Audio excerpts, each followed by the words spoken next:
स्वागत है आपका आपके अपने ही YouTube चैनल मैथ्स कंसेप्ट में।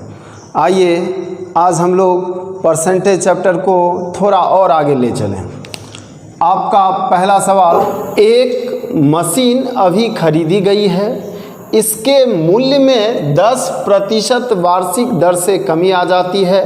यदि 3 वर्ष बाद इसका मूल्य 87,480 रुपया हो तो मशीन का वर्तमान मूल्य क्या है?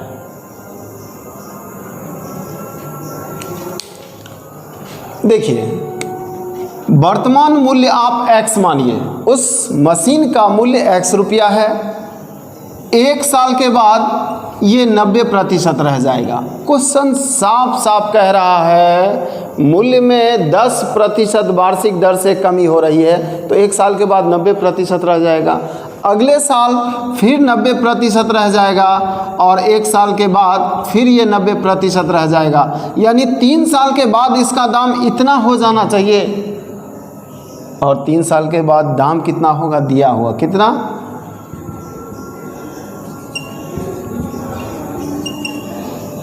और x का मान निकालने के लिए हम लोग क्या लिखेंगे?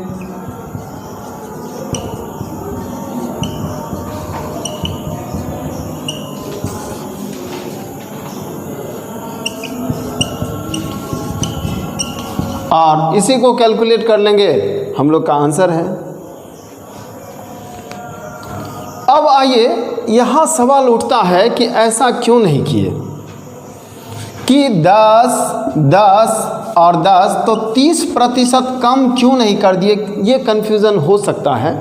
अब आइए इस कन्फ्यूज़न को हम लोग दूर करें कि ये नहीं होगा, यहाँ यही होगा। आइए,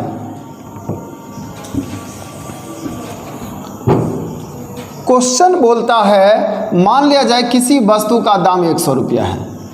पहले वर्ष अगर 10% का गिरावट होता है तो उसका दाम कितना हो जाएगा? 90। अब अगले साल 90 का 10% गिरावट होगा, ना कि 100 का, क्योंकि अभी दाम इस मार्कर का दाम 100 रुपया है, अगले साल इस मार्कर का दाम 90 हो जाएगा। अब 90 का 10% गिरेगा कि 100 का? क्योंकि उस समय तो दाम इसका 90 होगा, तो जो दाम होगा वो गिरेगा ना। तो दाम उस समय 90 होगा तो 90 का 10% गिरेगा, तो 10 नहीं होगा, वो 9 होगा। अब 90 का 10% निकाल लेंगे तो 9 का कमी होगा। तो इसका मतलब है कि हम लोग 10, 10, 10 नहीं कर सकते हैं। 10, 10, 10 करेंगे तो 30 हो जाएगा और आप देख रहे हैं ये घटता जा रहा है। इसका मतलब ये हम लोग को नहीं करना। क्यों नहीं करना समझ गए? तो हम लोग को क्या करना था, माना उसका मूल्य x, 1 साल के बाद ये 90%, फिर अगले साल 90%, फिर अगले साल 90% और 3 साल के बाद इसका दाम इतना और 3 साल के बाद दाम दिया हुआ है। आइए इसको कैलकुलेट कीजिए, आपका आंसर है। x बराबर लिखिए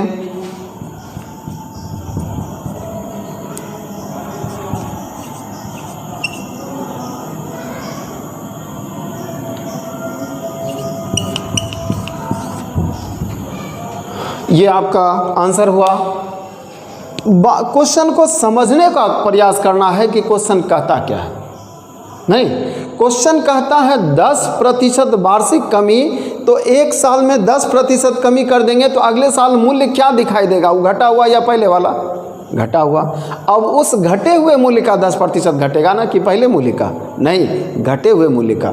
तो अभी x है, 1 साल के बाद ये मूल्य इतना हो जाएगा। अब इतना ये हमारा मूल्य हो जाएगा। अब इसका 10% घटेगा तो इसका 90% होगा। अगले साल बाद ये 100% होगा, इसका 10% गिरेगा तो इसका 90% होगा और दाम दिया होगा। ये आपका आंसर। आइए अगले सवाल में आते हैं। आइए अगले सवाल में, सवाल, एक मशीन का क्रय मूल्य 2 लाख रुपया है। यदि प्रति वर्ष इसका मूल्य 10% कम हो जाए, मूल्य में 10% का कमी हो, तो क्वेश्चन कहता है 3 साल बाद इसका मूल्य क्या होगा? आज का मूल्य दिया हुआ है, आज का मूल्य क्या? 2 लाख। 1 साल बाद इसका मूल्य क्या होगा? तो आप पिछले क्वेश्चन में समझ चुके हैं। 1 साल के बाद इसका मूल्य 90% रह जाएगा। फिर अगले साल क्या होगा? तो अगले साल जो मूल्य है उसका 90% हो जाएगा, क्योंकि फिर अगले साल 10% कम होगा। और फिर जो मूल्य है ये अगले साल 10% कम होगा। तो 3 साल बाद दाम इसका कितना? तो इसको आप लोग कैलकुलेट कर लीजिए, आंसर आएगा क्या 1,45,800। अब देखिए यहाँ हम लोग 10, 10, 10 अगर 30% घटाते तो ये क्यों गलत होता? देखिए पहला अगर 100 रुपया है तो पहला साल 10 रुपया घटेगा, लेकिन दूसरे साल 10 नहीं घटेगा। कैसे? देखिए 10 रुपया घटेगा तो अगले साल दाम क्या हो जाएगा 90। अब 90 का 10% घटेगा, 90 का 10% ना होता है तो अब बचेगा 81। तो देखिए 2 साल में हमको 80 दिख रहा है और यहाँ 2 साल में क्या दिख रहा है 81। तो ये बराबर नहीं हो सकता, इसलिए ये काम हम लोग नहीं करेंगे। यहाँ क्रमशः हर साल कमी करने का आता है तो क्रमशः ही करेंगे, एक बार जोड़ के कमी हम लोग नहीं कर सकते। आइए अगले सवाल में आते हैं।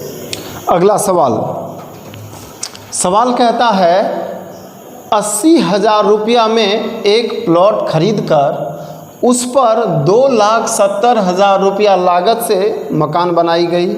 यदि प्लॉट के मूल्य में 20% वार्षिक दर से वृद्धि हो तथा मकान के मूल्य में 20% वार्षिक दर से कमी हो तो कितने वर्ष बाद दोनों का मूल्य बराबर होगा? देखिए क्वेश्चन कहता है एक प्लॉट हमने खरीदा कितने में 80,000 में, और इस प्लॉट का मूल्य बढ़ रहा है 20% वार्षिक दर से, और हमने मान लिया कि T वर्ष बाद दोनों का मूल्य बराबर होगा। हमने क्या मान लिया? T वर्ष बाद दोनों का मूल्य बराबर है, तो T वर्ष बाद इसका वैल्यू कितना हो जाएगा? तो आप कहिएगा इतना होगा। चक्रवृद्धि ब्याज का फॉर्मूला हो गया नहीं, 20% वार्षिक बढ़ रहा है। फिर देखते हैं क्या 2,70,000, 2,70,000 रुपये का हम लोग 2,70,000 रुपया खर्च किए हैं कहाँ? मकान बनाने में, और मकान का मूल्य गिर रहा है 20% के दर से, और यहाँ भी T वर्ष का मौका मिलेगा। T वर्ष तक ये बढ़ता रहेगा तो T वर्ष तक ये घटता रहेगा, और हम लोग मान चुके हैं कि माना T वर्ष बाद दोनों का मूल्य बराबर हो जाएगा। तो T वर्ष बाद दोनों का मूल्य बराबर हो जाएगा। अब T का मान निकाल के देना हमको। आइए T का मान निकालते हैं हम लोग। तो हम लोग यहाँ क्या कर सकते हैं, 1 + 20/100 पर पावर क्या T, और इसको उठाकर इधर लाते हैं 1 - 20/100 पर पावर क्या T, बराबर क्या होगा 2,70,000 और बटा क्या होगा 80,000। ये 4 0 हटा लेते हैं। अब इसको हम लोग क्या लिख सकते हैं, ज़रा सा देखिए, इसको लिख सकते हैं 120/100 बाय 80/100 पर पावर क्या, पर पावर T। देखिए इस पर भी T पावर है और इस पर भी T पावर है, तो पूरे पर पावर T ले लिए हम लोग। अब ये बराबर है किसके, 27/8 के, तो 27/8 लिखते हैं। अब देखिए ये 100 और ये 100 कट जाएगा और ये बचेगा 3 और ये 2, तो 3/2 पर पावर क्या T, और इधर 3/2 है तो इसको भी 3/2 में ले आते हैं, क्या 3/2 पर पावर 3। आधार बराबर होते हैं तो घात भी बराबर होते हैं, इसलिए T बराबर क्या 3 वर्ष। ये आपका आंसर है। सवाल क्या बोला, सवाल बोला हमने प्लॉट में कितना खर्च किया 80,000, हमने मकान बनाने में कितना खर्च किया 2,70,000। 80,000 जो दिन प्रतिदिन बढ़ रहा है और 2,70,000 जिसका दाम गिर रहा है, तो कभी ना कभी तो दोनों का दाम बराबर होगा। ये बढ़ रहा है और ये कम हो रहा है, तो माना T वर्ष बाद दोनों बराबर हो जाएगा, तो T वर्ष बाद इसका वैल्यू इतना और इसका वैल्यू इतना, दोनों बराबर हो जाएगा, इसलिए T का मान निकाल लिए।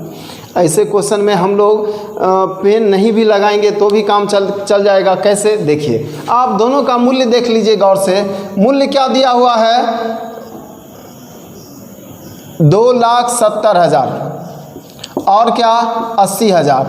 अब ये इसको छोटा कर लीजिए। अब देखिए 27 और 8 को, ये दोनों किसी ना किसी का क्यूब है ना, आंसर 3 वर्ष हो जाएगा। कुछ नहीं करना है।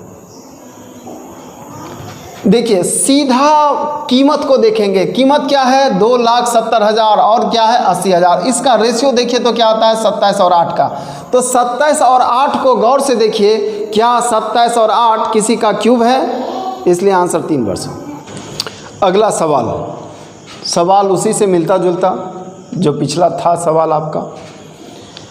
किसी कस्बे की आबादी एक वर्ष में 20% बढ़ जाती है तथा अगले वर्ष 20% कम हो जाती है।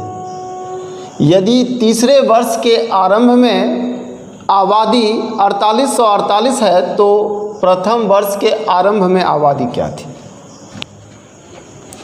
देखिए, प्रथम वर्ष के आरंभ में आबादी x थी, जनसंख्या क्या थी? x थी। एक वर्ष के बाद जनसंख्या क्या हो जाएगी? तो आप कहिएगा 120%। क्यों? क्योंकि 20% बढ़ गया है। जनसंख्या जो भी होगा अपने आप में 100% होगा और 20% बढ़ गया तो कितना हो गया होगा? 120%। अब यहाँ के बाद जनसंख्या 100% ये हो गया। अगले वर्ष इसका 20% घटेगा या इसका 20% घटेगा? तो आप कहिएगा इसका जो जनसंख्या है उसका 20% घटेगा। अब तो जनसंख्या ये नहीं रहा ना, अब तो जनसंख्या ये हो गया, तो इसका 20% घटेगा तो कितना हो जाएगा? 80%। तो एक साल बढ़ गया, एक साल घट गया, 2 साल के बाद जनसंख्या क्या? 4848। x का मान निकाल लीजिए और x का मान आएगा 5050। ये आपका आंसर है।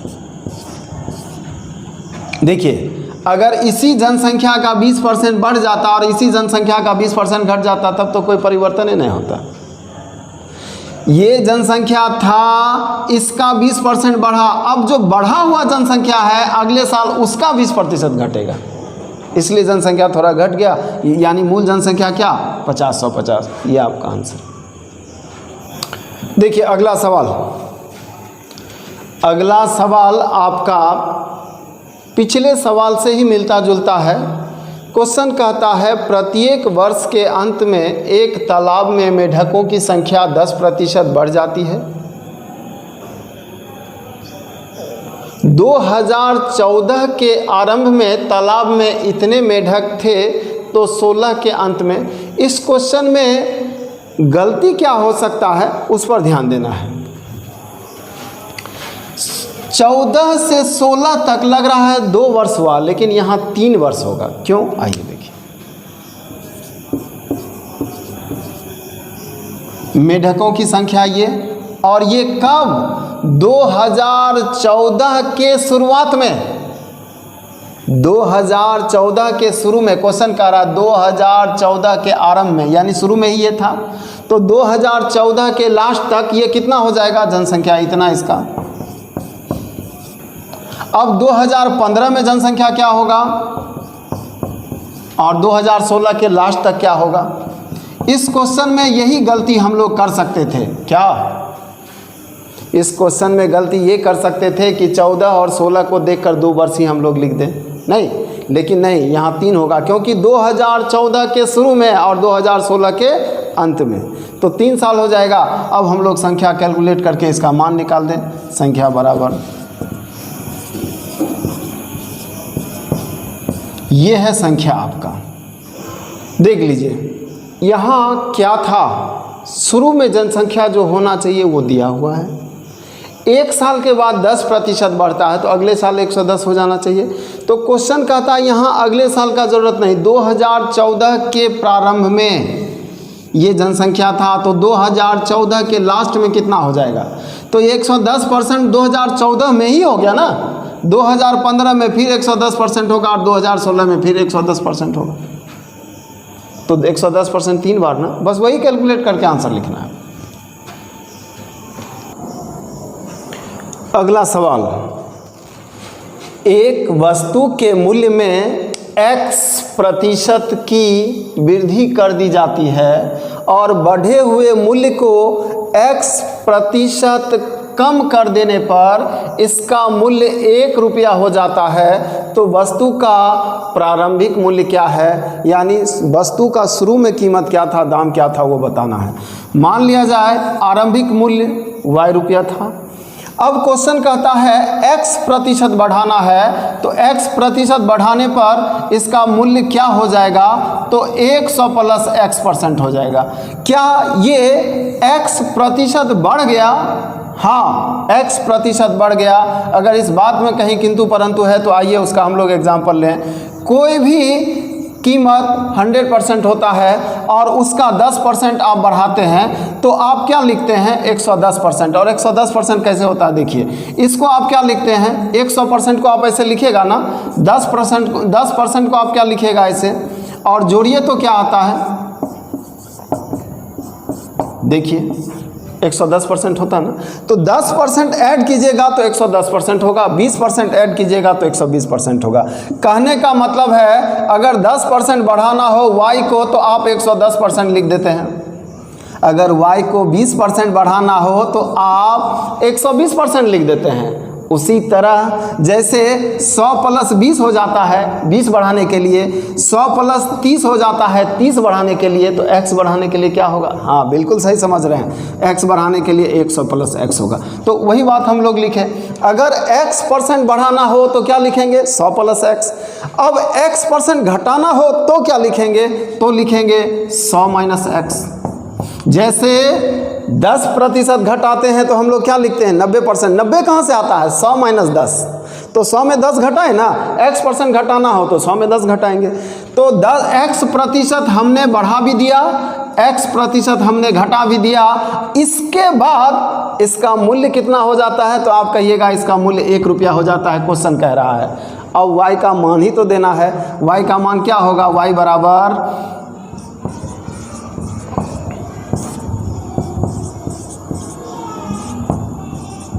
ये आपका आंसर है ना।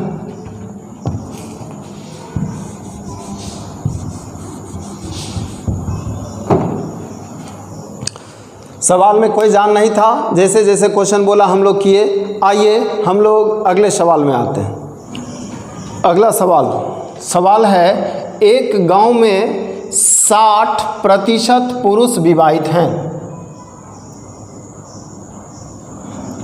जबकि जनसंख्या का 60% महिलाएं हैं। विवाहित जनसंख्या का प्रतिशत बताएं। जबकि दिया हुआ है माना कि एक पुरुष एक महिला से विवाह करता है और एक महिला एक पुरुष से, विलोमतः का मतलब यही हुआ। आइए मान लेते हैं उस गांव में 100 पुरुष एवं महिला है, मतलब उस गांव की जनसंख्या 100 है। क्वेश्चन कहता है 60% पुरुष विवाहित है, तो पुरुष की संख्या हो तब तो पता चलेगा कि 60% पुरुष विवाहित है। तो आगे चलकर दिया हुआ है 60% महिलाएं हैं, मतलब उस गांव में 60% महिला है का मतलब 40% पुरुष है। 100 जनसंख्या में अगर 60 महिला है तो पुरुष कितने 40।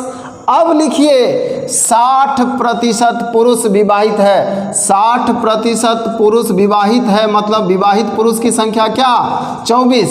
उस गांव में 24 पुरुष विवाहित हैं तो 24 महिला भी विवाहित होगी, का मतलब विवाहित जनसंख्या क्या 48%।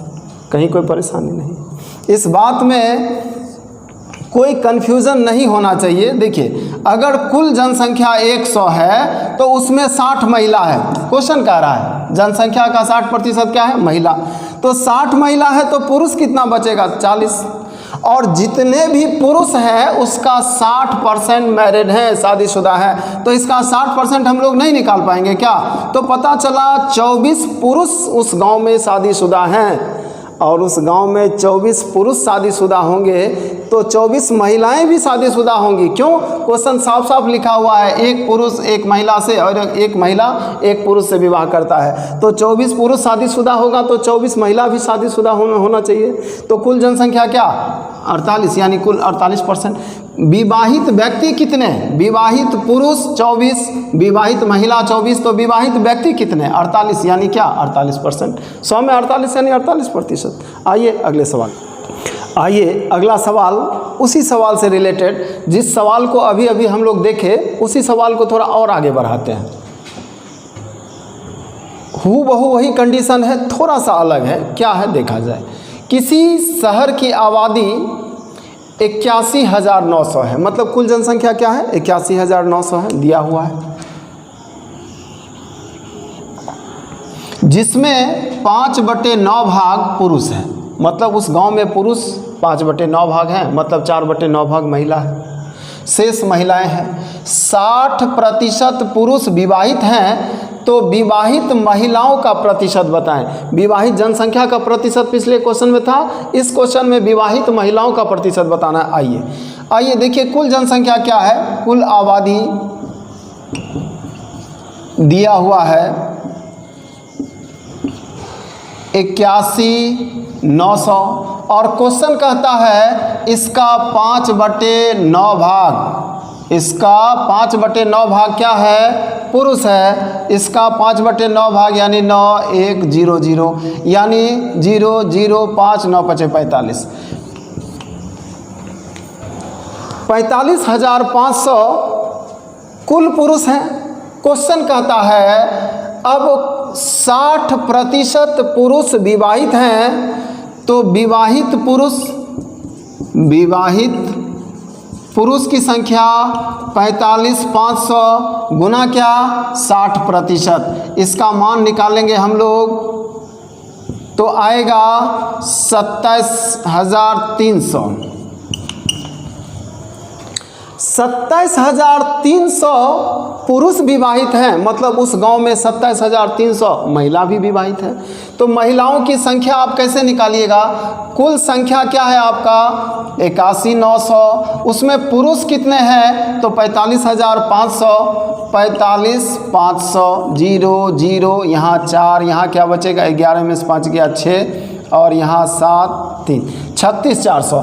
कुल महिला 36,400 है और उसमें महिला विवाहित महिला कितनी तो 27,300 और इसको जो ही 100 से गुना कीजिएगा तो प्रतिशत में बदल जाएगा। विवाहित महिलाओं का परसेंटेज 0 0 इसको काटिएगा तो 75 बार में, यानी 75% महिलाएं विवाहित हैं। समझने में दिक्कत है? आइए ज़रा सा देख लीजिए, एक बार फिर से दोहराते हैं, कहीं समस्या नहीं है। कुल आबादी क्या तो आप कहिएगा इतना, उसका 5/9 भाग पुरुष है, तो 5/9 भाग निकालना मुश्किल है क्या? नहीं। तो 5/9 भाग हम लोग निकालेंगे तो कितना आएगा इतना, और जो भी है उसका 60% क्या है, उसका 60% विवाहित है। और उस गांव में जितने विवाहित पुरुष होंगे उतनी ही विवाहित महिला होगी। तो इतने पुरुष हैं तो महिला भी उतनी होगी। अब उस गांव में टोटल पुरुष कितने, उस गांव में टोटल जनसंख्या कितना, इतना, टोटल पुरुष कितना, कुल जनसंख्या में टोटल पुरुष को घटा देंगे तो टोटल महिलाओं की संख्या, और टोटल महिलाओं की संख्या ये और उसमें विवाहित महिला ये गुना 100 और उसका प्रतिशत निकल गया। आइए इसी क्वेश्चन को हम लोग कम से कम वक्त में बनाएंगे। देखिए इस क्वेश्चन को अभी हम लोग देखें, उस क्वेश्चन को बनाने में दिक्कत क्या हुआ तो ये डिजिट बड़ा है और जिसका कैलकुलेशन बड़ा हुआ, और इस क्वेश्चन में पूछ क्या रहा है उस बात पर हम लोग ध्यान नहीं दिए। पूछ रहा है विवाहित महिलाओं का प्रतिशत, तो प्रतिशत के लिए कोई भी संख्या हो कोई फर्क नहीं पड़ता है। विवाहित महिलाओं का संख्या तो नहीं पूछ रहा ना, प्रतिशत पूछ रहा ना। प्रतिशत के लिए संख्या, जनसंख्या, गांव का कुछ भी हो उससे कोई लेना देना नहीं है। क्यों? आइए देखिए उसका एग्जांपल लीजिए। हम मान लेते हैं उस गांव में 90 जनसंख्या है और उस गांव की आबादी क्या है 90। अब कहिएगा क्वेश्चन में इतना है, आप कह दिए 90। 90 कहाँ से लाए? 90 अपने पॉकेट से लाए, किसको देखते हुए? 5/9 को देखते हुए। अगर 5/8 होता ना तो हम 80 मानते। 90 लेने से क्या हुआ, अब कटना आसान हो जाएगा। अब कहिए कि अगर ये लेते हैं तो आंसर क्यों नहीं भागता? आंसर इसलिए नहीं भागता है क्योंकि पूछ रहा है प्रतिशत। अगर जनसंख्या पूछता तो हम बदलाव नहीं कर पाते, तो प्रतिशत पूछ रहा है तो प्रतिशत निकाल लेते हैं। इसका 5/9 निकालना, कहीं से कहीं पेन लगाने का ज़रूरत नहीं है। तो आप देख रहे हैं इसका 5/9 कितना 50 पुरुष है उस गांव में, तो 40 महिला होगी। कहीं और कैलकुलेशन का कोई आवश्यकता नहीं है। अब 50 का 60%, 50 का 60% भी शायद आप बिना पेन लगाए निकाल सकते हैं, तो कितना होगा 30। उस गांव में 30 पुरुष विवाहित हैं तो 30 महिला भी विवाहित होगी ना, तो 30 महिला विवाहित होगी और महिलाओं की संख्या क्या 40 गुना 100 ले लीजिए प्रतिशत, कितने प्रतिशत महिला विवाहित है, तो इसका आंसर आएगा क्या 75%। आए क्या समझ में? समझ में आ गया होगा क्योंकि यही काम अभी आप पहले किए थे। वही काम अब कर रहे हैं, बदल क्या गया? तो बदल गया सिर्फ संख्या। और संख्या आप बदल सकते हैं, जहाँ भी प्रतिशत पूछ रहा हो संख्या आप अपने मन के अनुकूल ले लीजिएगा, कहीं दिक्कत नहीं होगी। ऐसा नहीं कि इस क्वेश्चन में कहीं भी अगर प्रतिशत बताना है तो। अब आइए ज़रा सा, आप इससे भी थोड़ा और बचना चाहते हैं तो आइए बचिए, और समय बचाइए आप। जितना समय यहाँ दिए उतना भी हम नहीं देंगे। देखिए परसेंटेज का वीडियो 7, उसमें हमने एक कंसेप्ट दिया था कि जब एक व्यक्ति के मान में वृद्धि करते हैं तो दूसरे के परसेंटेज में कमी होता है, जब एक के परसेंटेज में गिरावट करते हैं तो दूसरे में वृद्धि होता है। कहने का मतलब है एक के बढ़ने से दूसरे का मान घटता है तो व्युत्क्रमानुपाती होता ना, ये कंसेप्ट हम दिए थे, उसी का यूज आज लेने जा रहे हैं। आप देखिए यहाँ 5 पुरुष हैं तो विवाह का प्रतिशत क्या है? 60, और 4 पुरुष होता तब विवाह का प्रतिशत क्या होता? 60 गुना 5/4, 75%। ये आपका आंसर है। कहीं दिक्कत क्या? अगर इस बात को समझने में दिक्कत है ये व्युत्क्रमानुपाती, तो आपको वीडियो 7 देखना पड़ेगा, क्योंकि वही कंसेप्ट उस दिन हम पूरा वीडियो इसी कंसेप्ट में निकाल दिए, तो रोज़ ये कंसेप्ट हम नहीं दे सकते हैं ना। आइए एक बार फिर से समझ लीजिए, अगर 5 पुरुष हैं तो विवाहित का प्रतिशत क्या? 60%, और पुरुष का संख्या घट जाएगा तो परसेंटेज बढ़ जाएगा ना, तो क्या हो जाएगा? व्युत्क्रमानुपाती। यानी 5 में कितना? 60, तो 1 में कितना? 60 गुना 5, क्योंकि एक पुरुष का संख्या घटेगा तो प्रतिशत बढ़ेगा, और फिर 4 होगा तो क्या होगा? 60 गुना 5/4, 15। तो आप देख लीजिए, आपका कैलकुलेशन सिर्फ एक लाइन का होता है नहीं। आइए अगले सवाल में आते हैं। आइए अगला सवाल आपका, सवाल कहता है किसी परीक्षा में 80 विद्यार्थी सम्मिलित हुए, ठीक है, 70% विद्यार्थी सफल हुए, यहाँ तक भी ठीक है। अब क्वेश्चन कहता है 80% परिणाम प्राप्त करने के लिए कितने विद्यार्थियों को सम्मिलित होने से रोका जाए। कहने का मतलब रिजल्ट 70% हुआ है, लेकिन हम चाहते हैं रिजल्ट 80% दिखे। इसका मतलब कुछ फेल होने वाले को निकाल देंगे तो रिजल्ट 80% हो जाएगा। रिजल्ट बढ़ाना हो, जैसे जितने बच्चे पास हैं सिर्फ वही बच्चे अगर एग्ज़ाम में होते तो 100% रिजल्ट होता। तो वही क्वेश्चन है, क्वेश्चन कह रहा है कि पास होने वाले बच्चे तो उतने ही रहेंगे, लेकिन रिजल्ट 70 से 80% हो जाए, यही ना। आइए अब सवाल पर आएंगे तो थोड़ा सा और स्पष्ट होगा। क्वेश्चन कहता है कुल विद्यार्थी क्या? 80, और सफल विद्यार्थी क्या? तो आप कहिएगा 80 का 70%, कहीं परेशानी नहीं है, यानी 56, 56। यानी किसी भी सूरत में पास होने वाले यही 56 विद्यार्थी हैं, इसके बाद वाले अगले कोई स्टूडेंट पास होने वाले नहीं हैं। लेकिन फिर भी हमारा रिजल्ट 70 के बजाय 80 हो जाएगा। और होगा क्यों होगा? क्योंकि इसके बाद फेल होने वाले कुछ विद्यार्थियों को निकाल देंगे, तो फेल होने वाले को निकालेंगे तो पास का प्रतिशत बढ़ जाएगा, पास का संख्या नहीं बढ़ेगा, पास का प्रतिशत बढ़ जाएगा। आइए अब मान लेते हैं कि x विद्यार्थी हम निकाल देते हैं, तो क्या हो जाएगा? कुल विद्यार्थियों की संख्या 80 - x। अब रिजल्ट कितना हो जाएगा? तो रिजल्ट अब 80% हो जाएगा। ऐसा कर देने से क्या होगा? 80%, और रिजल्ट तो वही होगा ना 56, क्योंकि रिजल्ट इससे ज़्यादा होने वाला नहीं है। अब इसको आप कैलकुलेट कर लीजिए, यही आपका आंसर हो जाएगा। ये 4, ये 5,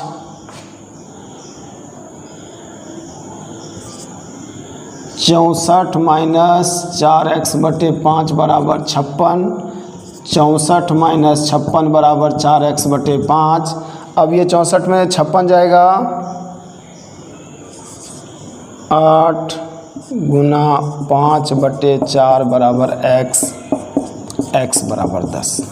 यानी विद्यार्थियों की संख्या क्या? 10। अब क्वेश्चन को एक बार फिर से देखिए। क्वेश्चन कहता है कुल विद्यार्थी कितने? 80। 80 का सफल होने वाला बच्चा कितना है? तो 80 का 70% यानी 56।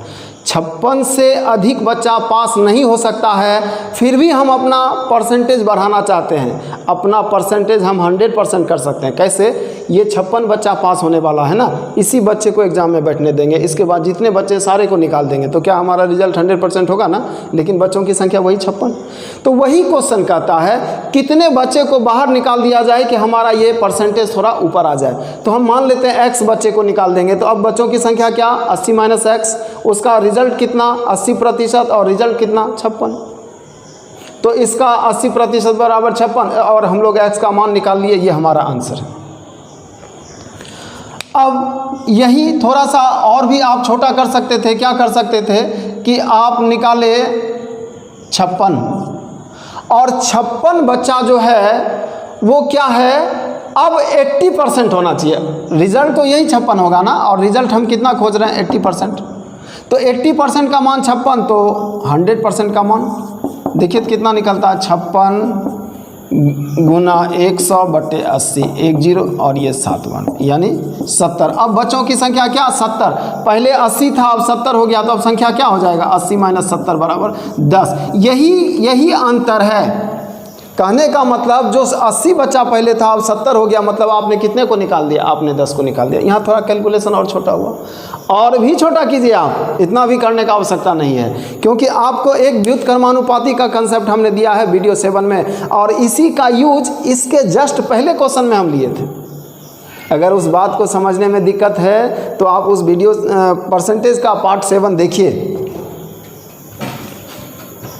आइए आप कुछ मत कीजिए, आप संख्या भी मत निकालिए कि कितना बच्चा पास हो रहा है, कुछ देखना ही नहीं है, सीधा आंसर आएगा। आप चाहते हैं रिजल्ट, पहले देखिए रिजल्ट है कितना 70%, और जब 70% रिजल्ट है तब स्टूडेंट की संख्या क्या 80, और जब 80% रिजल्ट होगा तब स्टूडेंट की संख्या क्या, देख लीजिए 80 गुना 70/1 80 यानी 70। अब कहिए कि यहाँ व्युत्क्रमानुपाती क्यों, यहाँ हमेशा व्युत्क्रमानुपाती होगा, क्योंकि एक पास होने वाले बच्चों की संख्या फिक्स है, ना वो तो घट रहा ना बढ़ रहा है। यानी कुछ स्टूडेंट के घटने से उसका प्रतिशत बढ़ जाता है, कुछ स्टूडेंट और जोड़ देंगे इसमें तो उसका प्रतिशत गिर जाएगा, लेकिन वो संख्या फिक्स है ना। तो ऐसे किसी जगह हम इसका प्रयोग कर सकते हैं। देख लीजिए इस चीज़ का प्रयोग हम कहीं भी ले रहे हैं और क्वेश्चन को छोटा कर रहा है। हमने क्या देखा कि जब 70% रिजल्ट था तब कुल संख्या क्या था इतना, जब 80% रिजल्ट है तो कुल संख्या क्या है, जो 80 था वो 70 बन गया, मतलब कितना बाहर निकाल दिए 10, यही आपका आंसर। और हमने करीब करीब परसेंटेज का कंसेप्ट दिया, कुछ वीडियो और आएगा हमारे तरफ से।